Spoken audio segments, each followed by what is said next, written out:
এই হচ্ছে রিজভী। রিজভী প্রচুর পরিমাণে বই পড়ে। মানুষ বলে রিজভী প্রচুর বই পড়তে পড়তে আত্মকেন্দ্রিক হয়ে গেছে। রিজভী একা একা খাওয়া দাওয়া করে, একা বসে অফিসে কাজ করে এবং অবসর সময়ে শুধু বইই পড়ে। কারোর সাথে মেশে না, কারোর সাথে আড্ডা দেয় না। আমাদের সমাজে একটি প্রচলিত ধারণা আছে, যারা প্রচুর পরিমাণে বই পড়ে তারা আত্মকেন্দ্রিক হয়ে যায়। কিন্তু আসলেই কি ব্যাপারটা এমন? ব্যাপারটা মোটেও তা না। রিজভী আসলে এরকম না। রিজভী সবার সাথে মিলেমিশে কাজ করে, একসাথে চা পান করে এবং অবসর সময়ে সবার সাথে দারুণ আড্ডা দেয়। যারা বেশি বই পড়ে তারা জ্ঞানের দিক থেকে সমৃদ্ধ থাকে।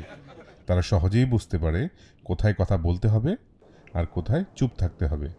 তাহলে বই পড়া কি আত্মকেন্দ্রিকতা আনে? একদমই না। বরং বই পড়া মানে চিন্তার দিগন্তকে আরও প্রসারিত করা। সুতরাং ভুল ধারণা থেকে চলুন আমরা বেরিয়ে আসি। বই মনের পরিধি বাড়ায়। আসুন বই পড়ি। আর যে কোনো ধরনের বই ঘরে বসে খুব সহজে পেতে ভিজিট করুন রকমারি.com-এ।